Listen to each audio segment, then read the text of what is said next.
13 legends. 13 tempers that could clear a soundstage faster than a fire alarm. Behind the charm, the genius, and the Hollywood glamour lurked a storm of pride, fury, ego, and something darker. This isn't about tantrums. It's about reputations that bent entire productions, rewrote scripts, and made directors age in dog years. Some were brilliant, some were brutal. All were unforgettable. Welcome to the other side of greatness. 13 old British actors with the worst tempers of all time. Lights, camera, duck. Before we dive in, hit that subscribe button so you never miss a deep dive into the wild, weird, and occasionally furious corners of film history. While you're here, tell us in the comments, where are you watching from and what time is it right now? Midnight in Manchester? Lunch break in Toronto? We want to know who's tuning in and what hour of chaos you're joining us at. 1. Oliver Reed. There are tempers, and then there are weather systems. Oliver Reed was the latter, a force of nature more than a man, less an actor than an atmospheric event you could schedule production around, but never control. Watching Reed in his prime was like watching a pub fight dressed in a velvet waistcoat, chaotic, magnetic, and always a little bit louder than necessary. He was the kind of actor who drank like it was a competitive sport and treated interviews like bare-knuckle confessionals. On screen, he was brilliant, animalistic, weirdly graceful, and often half feral. Off-screen, he was an insurance adjuster's nightmare. He didn't have bad days. He had detonations. He didn't argue. He thundered. And if you happened to be standing in the blast radius, co-star, director, journalist, or stranger with a microphone, you'd likely end the day questioning whether the man was method acting or just methodically combusting. By most accounts, Reed's rage was inseparable from his thirst. He drank like he needed to drown something, and when he surfaced, it wasn't always the man who'd gone under. He was known to swing between laughter and menace mid-sentence, like someone performing dual monologues only he could hear. He allegedly once showed up to a press junket inebriated, challenged reporters to a fight, and then sang them a love song, all before noon. Sets learned to adapt. Some directors fed him compliments like tranquilizers. Others tried containment, a bit like trying to reason with a stove fire. But the strange thing? It worked, until it didn't. Reed brought so much heat to a production that it could be thrilling. But the thrill had a half-life. Sooner or later, someone got burned. In an industry obsessed with authentic masculinity, Reed played the part too well. He was weaponized charisma, charming, brutish, and ferociously unfiltered. His fury was never subtle. It was a selling point, until it became a liability. And, even then, there was always someone willing to roll the dice again, betting that the explosion this time might be photogenic. It's no surprise his last performance was in Gladiator, a role that didn't require taming so much as unleashing. The cameras caught the myth, the crew caught the consequences, and just when you think you've seen the wildest ego to ever slug a producer in the jaw, enter the man who made Dr. Strangelove feel autobiographical. 2. Peter Sellers. Peter Sellers didn't shout, he unraveled, which somehow made it worse. He wasn't the kind of actor who stormed out of a room. He stayed in it, smiling, and made you wish you'd been hit by a bus instead. To call him volatile is like calling nitroglycerin temperamental.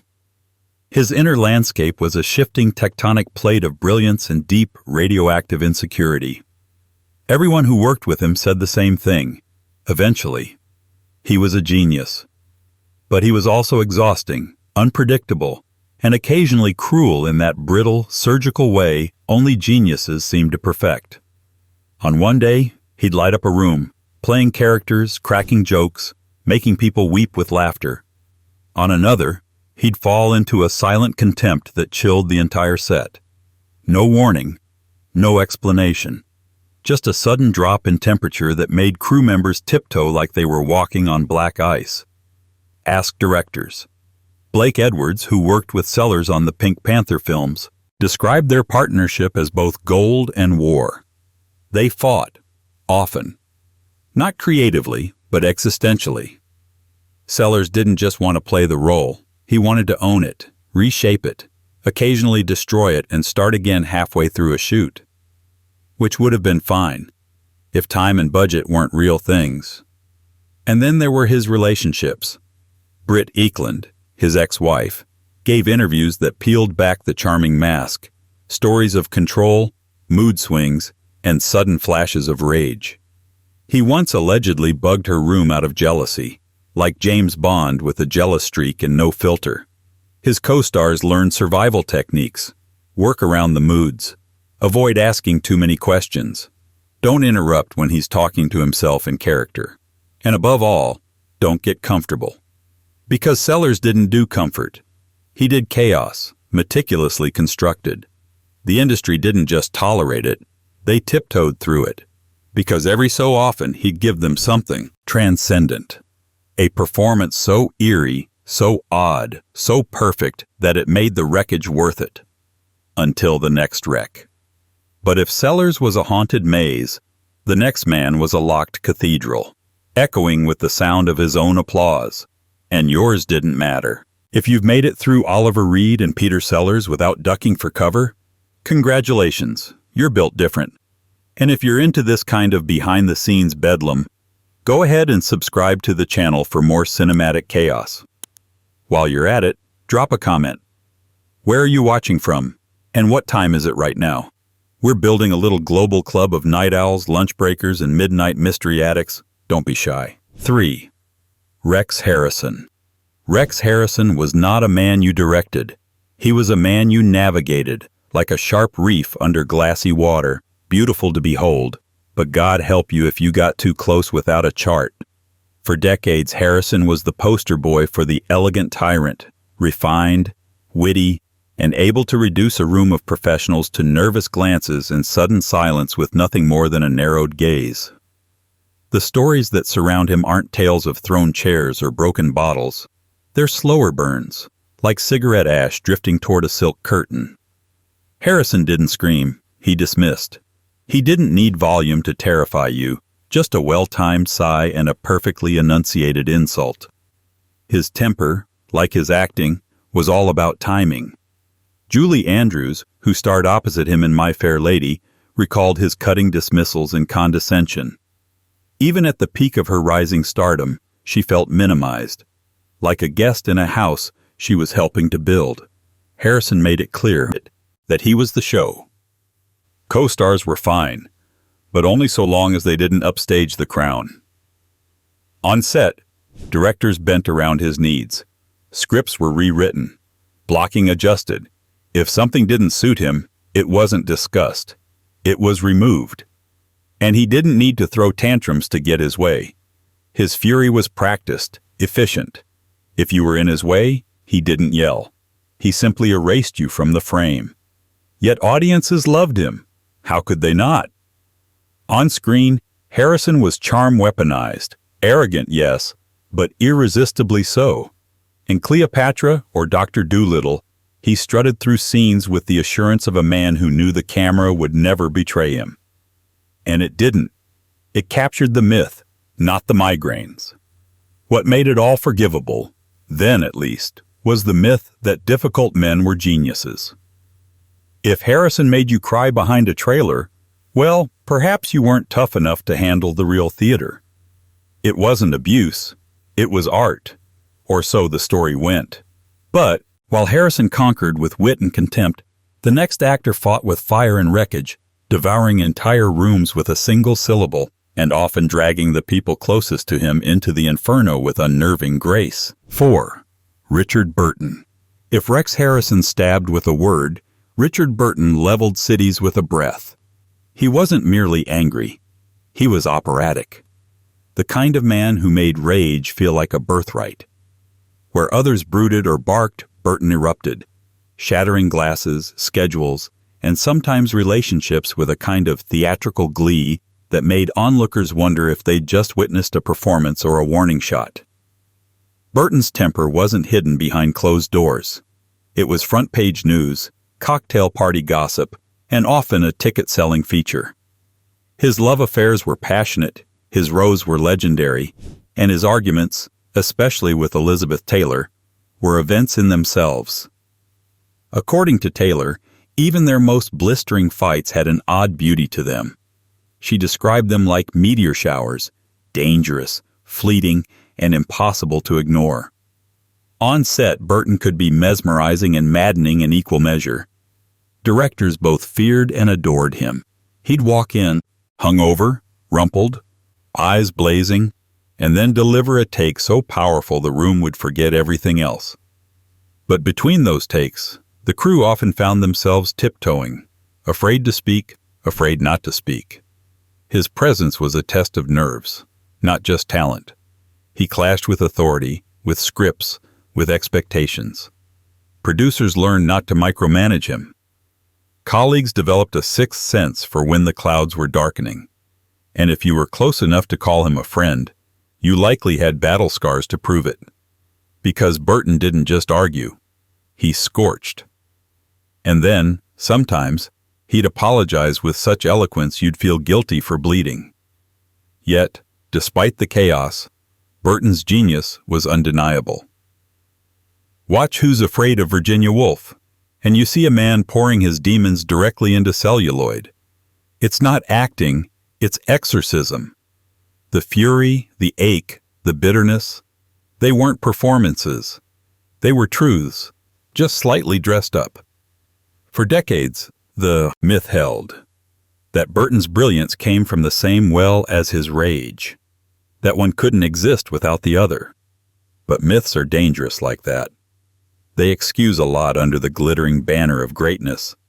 And if Burton was the storm, the next man was the storm's drinking buddy, laughing through the wreckage, arriving late to the disaster, and somehow convincing everyone it was worth it. 5. Peter O'Toole. Peter O'Toole was the kind of actor who made directors cancel their plans and therapists question their career paths. A man with cheekbones carved for Shakespeare and a lifestyle borrowed from Greek tragedy, O'Toole didn't have a temper so much as he had a philosophy of chaos, an almost artistic commitment to ungovernability. He was riotously charming, alarmingly intelligent, and completely allergic to being told what to do. The result? Productions that existed in a state of controlled panic, as if tethered to a hot air balloon made of whiskey and monologue. The mythos surrounding him isn't quiet. You don't have to dig. You just have to ask any assistant director who had to rouse him from a mid-shoot nap in costume. In the wrong country. But it wasn't just the drinking. That's too easy a scapegoat. O'Toole's temperament came with sharp edges. He could be cutting, theatrical, gleefully insubordinate. He was known to rewrite dialogue on the fly, refuse blocking if it felt unnatural, and launch into sweeping verbal critiques of the material mid-take. For some directors, it was like working with a genius and his evil twin in the same trailer. What made it worse, or better depending on your taste for entropy, was that O'Toole almost always pulled it off. Lawrence of Arabia made him a legend. The Lion in Winter made him royalty. And even in films that collapsed around him, his presence was electric. He didn't just fill a frame, he possessed it. Colleagues learned to roll with the turbulence. Anthony Hopkins described him as the most terrifyingly brilliant man I've ever worked with, and many agreed. Beneath the bravado was a furnace of talent, endlessly generous when he wanted to be, brutally dismissive when he didn't. O'Toole's worst moments came not with fists or shouting matches, but with vanishing acts, last-minute rewrites, and tirades that turned craft services into confessionals. His chaos wasn't noisy, it was operatic. It came with charm and poetry, a madness that seduced even as it scorched. And yet, for all his myth-making, O'Toole's tantrums had an oddly endearing quality. He made bad behavior seem like the cost of brilliance, not the symptom of ego. But not every actor could disguise their fury in lyricism. Some just let it detonate, sharp as steel and just as cold. 6. Sean Connery. Sean Connery didn't throw tantrums. He delivered ultimatums. His anger wasn't theatrical. It was tactical, like a man raised to believe that volume is inefficient when silence and a stare will do. If O'Toole was the charming hurricane, Connery was the glacier, slow to erupt, but capable of cracking the foundations of a production with one well-placed glare. On screen, Connery radiated control, the original James Bond, commanding and unflinching, the kind of man who could order a martini while dismantling an international syndicate. Off-screen, that control had limits, and when they broke, people noticed. Not because he yelled, but because entire schedules bent to accommodate the aftershocks. Director John Boorman recalled filming Zardoz with Connery, an experience described with the emotional undertones of surviving an avalanche. During one sequence involving elaborate costumes and endless retakes, a film reel was accidentally damaged in the lab. Connery, already uncomfortable with the dehumanizing makeup and costuming process, was told they had to redo everything. He didn't take it well. According to Boorman, Connery exploded, verbally, not violently, but with a ferocity that left no doubt about his threshold for indignity. His temper flared under very specific conditions: repetition, inefficiency, or being treated like a prop. He hated fuss, loathed delays, and had no patience for what he deemed frivolous direction. Sets learned to move quietly, efficiently, and preferably out of sight when he was brooding. But make no mistake, Connery wasn't out of control. He was in control of his outbursts. That's what made them so unnerving. His anger was purposeful, calculated, a scalpel rather than a hammer. It didn't just create fear. It created compliance. Still, few dared push back. Connery was bankable, globally beloved, and often right. If he said a line was nonsense, people listened. If he said the lighting was wrong, they adjusted it. He didn't play the game. He made the rules. And even when his temper turned a set into a tension field, most agreed. The man delivered. His screen presence paid for 1,000 headaches, and for better or worse, the industry kept cashing that check. But if Connery's fury was cold and precise, the next man's was theatrical and imperial. His wrath delivered like Hamlet's ghost, drenched in legacy and laced with contempt. 7. Laurence Olivier. Laurence Olivier was the kind of man who didn't need to shout to make a point. He had an entire institution's worth of gravitas embedded in his vocal cords. But don't let the regal bearing fool you. Behind that Shakespearean poise was a temper that could curdle a coffee from across the room. If Sean Connery's anger was cold and clinical, Olivier's was refined, sharpened by years on stage, and ready to slice through anything he deemed second-rate. Olivier's fury rarely arrived in loud bursts. It came as scorn, precision strikes, a raised eyebrow that could trigger a production-wide existential crisis. His most famous clash? Marilyn Monroe on the set of The Prince and the Showgirl. It wasn't just a culture clash. It was a war of worldviews. She was method. He was command performance. She needed vulnerability. He needed obedience. The result? Chaos in a three-piece suit. Accounts from that set read like dispatches from a diplomatic disaster. Olivier, used to order, was suddenly confronting emotional turbulence he neither understood nor cared to accommodate. He reportedly mocked Monroe's insecurities, dismissed her process, and grew increasingly rigid the more she wavered. He wasn't screaming, but he might as well have been. Every word was laced with the disdain of a man who believed perfection should be instant, and that anyone not delivering it was a threat to his reputation. He clashed with more than just Monroe. Technicians, co-stars, even directors occasionally found themselves on the receiving end of a withering critique delivered in iambic pentameter. And yet, few dared challenge him. This was Olivier. The name itself carried weight, a kind of theatrical nobility that insulated him from accountability. Genius, after all, was supposed to be difficult, and perhaps it was. For all his rigidity, Olivier's output was astonishing. He didn't just act, he curated an image of British excellence that became the standard for decades. To disappoint him was to disappoint the gods of the stage. Still, many whispered that working with him was a minefield. Beautifully lit, exquisitely blocked, but a minefield nonetheless. Because when a man's very presence feels like a critique, even silence starts to sound like judgment. But if Olivier's fury was elegant and disdainful, the next actors came with rough edges, high tides, and the occasional mechanical shark. 8. Robert Shaw.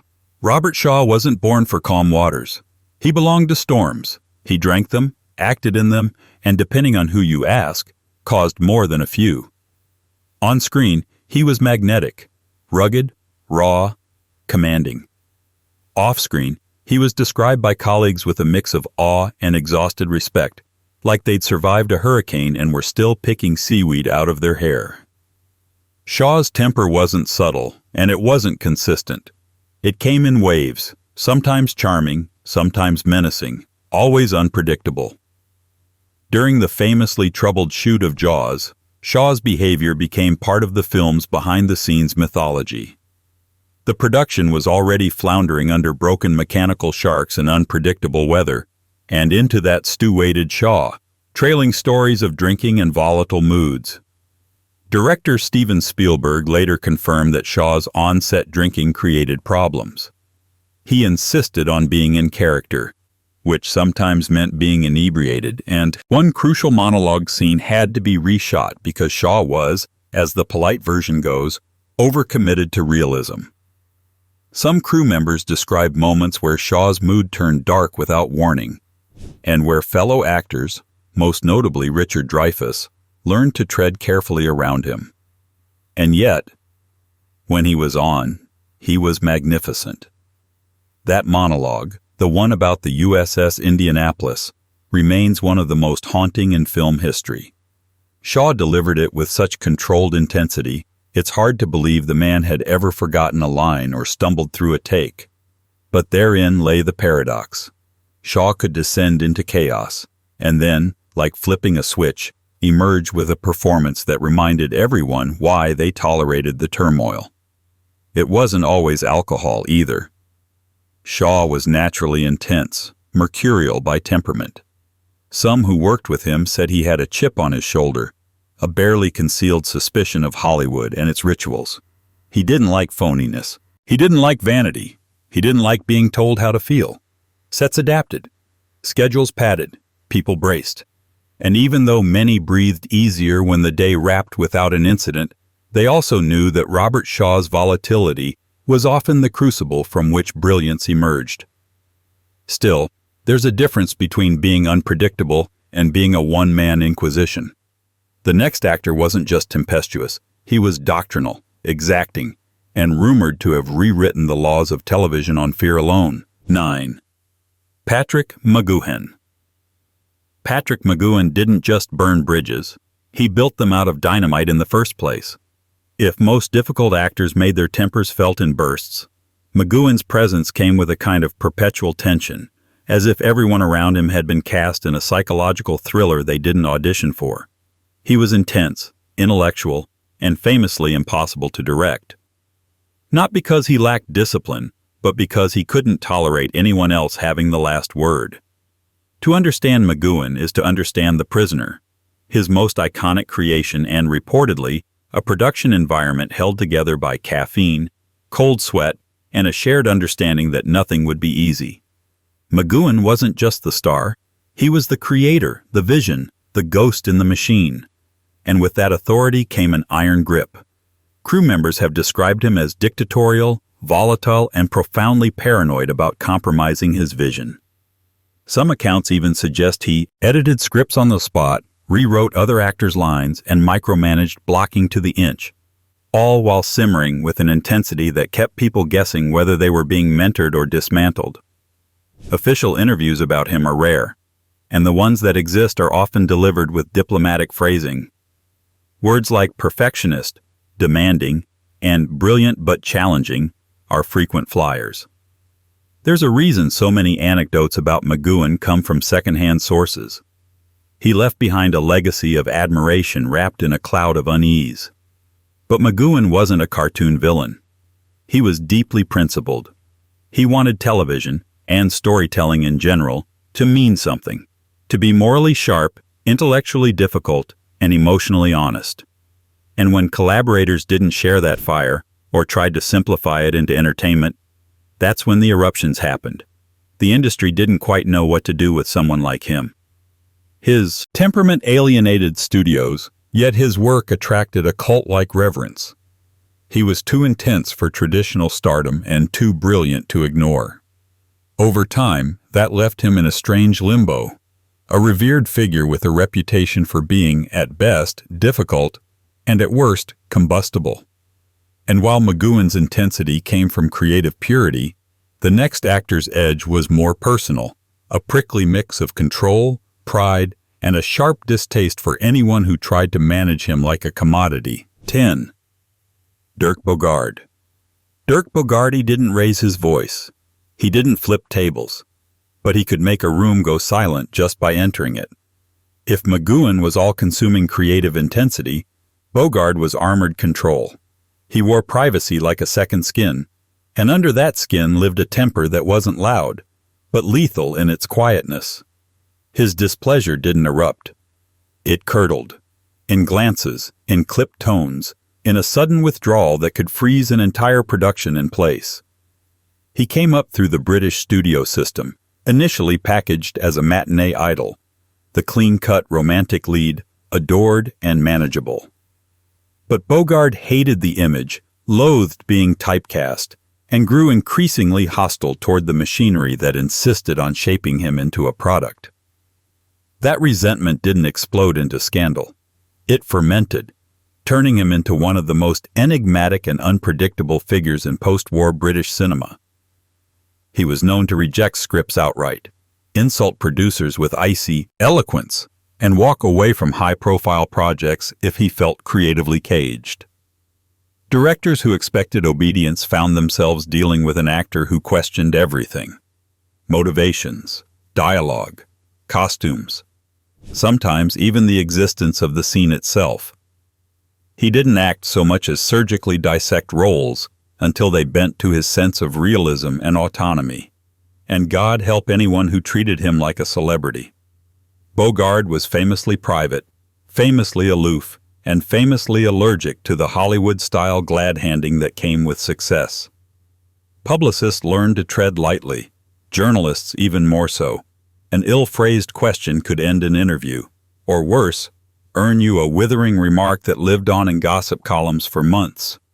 His performances were magnetic, brooding, intellectual, quietly devastating. But that control came at a price. Collaborators often described a working environment marked by tension. Not chaos, not scandal, just the quiet, oppressive knowledge that Bogarde might withdraw, critique, or dismiss at any moment, and that nothing you did would change his mind. And yet, much like the roles he played in The Servant or Death in Venice, that same aloofness gave him a mystique the industry couldn't replicate.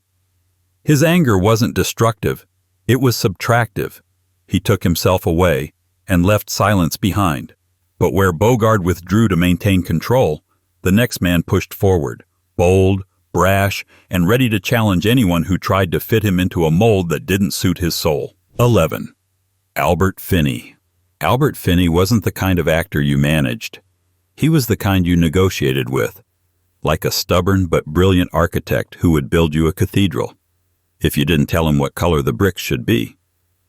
His reputation wasn't carved out of public outbursts or headline scandal temper tantrums. It was quieter, more internal, but no less formidable. Finney's anger came from a place of resistance, to authority, to stardom, and especially to anything that smelled like compromise. He emerged during Britain's working-class cinema revolution of the 1960s, a time when being raw, real, and unpolished was finally celebrated on screen. Finney fit that moment perfectly. In Saturday Night and Sunday Morning and Tom Jones, he brought a visceral, unapologetic energy that thrilled audiences. But while critics applauded, studios quickly discovered he had little patience for the trappings of fame. He skipped award shows. He declined a knighthood. He rarely gave interviews. And when he did, his answers were often laced with disdain for what he saw as shallow celebrity culture.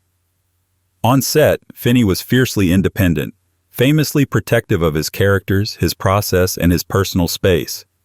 Some directors found him exhilarating, intense, intuitive, a natural. Others, especially those who preferred a tight leash, found him maddening. If he didn't believe in the vision, he wouldn't fake it. He wasn't destructive, but he wasn't cooperative either, not in the way most productions hoped. There are murmurs of behind-the-scenes friction on various projects, though they're often mentioned in hushed tones or softened with qualifiers like strong-willed or single-minded. The truth is, Finney didn't yell. He withdrew. If a director tried to push him somewhere he didn't want to go, he didn't argue. He simply stopped giving them what they wanted. But perhaps what made Finney's temperament tolerable, even admirable, was that it came from principle. He didn't lash out to dominate. He resisted to protect the work. He saw himself not as a star, but as a craftsman. And if that made things difficult now and then, well, great work isn't supposed to be easy. Still, if Finney was an immovable force of personal conviction, the next name on our list carried a storm much closer to the surface. One born not of ego or rebellion, but of a life lived under pressures that eventually broke through the seams. 12. Vivien Leigh. Vivien Leigh's reputation for a difficult temperament is one of Hollywood's oldest cautionary tales, but it's also one of its most misinterpreted. Where many actors on this list earned their tempers through ego, power, or sheer obstinacy, Leigh's volatility came from a deeper place, one that even today deserves more compassion than condemnation. She was luminous. Gone with the Wind made her immortal. A Streetcar Named Desire proved she was more than just a face. But the same intensity that electrified her performances also made real life unbearable at times, for her and for the people trying to support her. It's important to understand that Leigh didn't simply lose her temper. She struggled with exhaustion, with mental strain, with an industry that demanded unwavering perfection from women, especially those presented as fragile and beautiful. During the filming of Elephant Walk, the pressure reached a breaking point. Leigh suffered a well-documented psychological crisis mid-production. The studio replaced her. Tabloids whispered. And just like that, a moment of human vulnerability was turned into legend. Vivien Leigh, the unstable diva. But read between the lines, and you'll see the contours of something far more tragic. A woman overwhelmed, trying to keep control in an era that offered no safety nets and no understanding of what she was battling. Her relationships, especially with Laurence Olivier, were intense, passionate, and, at times, strained by the pressures of maintaining the illusion of greatness while privately unraveling. Accounts from friends and biographers paint a picture of someone who could be warm, fiercely intelligent, and playful one moment, then retreat into silence or fury the next. These weren't mood swings born of arrogance. They were the visible signs of a storm she couldn't always contain. Yet even in her darkest moments, Leigh remained a consummate professional. Many who worked with her remembered how deeply she cared about her roles, how much she wanted to be respected as a serious actress. She was not difficult in the way that word is often weaponized against women. She was under siege, from within, and from a world that saw cracks in the porcelain and called it failure. And if Leigh's temper was the ghost of pain unspoken, the final name on this list wielded hers like a sword, sharp, deliberate, and aimed straight at the heart of complacency. 13. Glenda Jackson. Glenda Jackson didn't suffer fools, and she especially didn't suffer them quietly. Her temper wasn't chaotic or self-destructive. It was calibrated, articulate, and utterly unrelenting. When Glenda Jackson was angry, you knew it, and so did everyone within a 5-mile radius. It wasn't so much the volume that unsettled people, it was the intensity, cold clarity, a razor tongue, and the sheer force of conviction that made grown men wilt like Victorian flowers. She wasn't volatile in the traditional sense. She didn't throw tantrums, flip tables, or scream just to clear the air. What she did instead was far more unnerving. She dismantled, with precision, with intellect, and, on occasion, with such blistering directness that you'd think she'd been rehearsing the dressing down for weeks.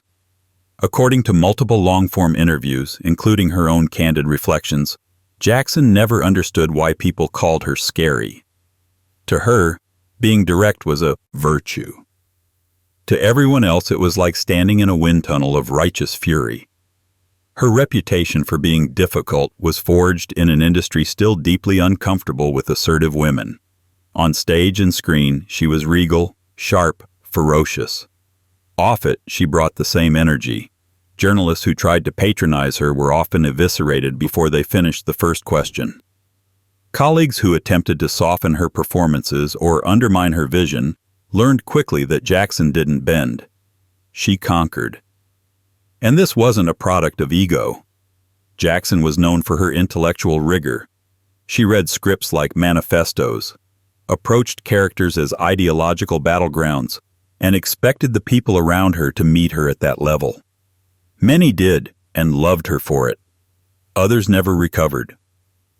Later in life, when she entered politics, that same temperament translated perfectly. She became a formidable member of Parliament, not because she reinvented herself, but because she brought the same refusal to flatter or appease. Her political opponents often underestimated her. They rarely did so twice. On set, her presence inspired a mix of admiration and anxiety. She was never abusive, but she was unflinching. And in an industry trained to label assertive men as strong and assertive women as difficult, Jackson's anger stood out. Not because it was unreasonable, but because it was undeniable. In the end, Glenda Jackson didn't care whether people liked her. She cared whether the work mattered. And if that made her the final storm in this list of tempests, so be it. Some actors light fires.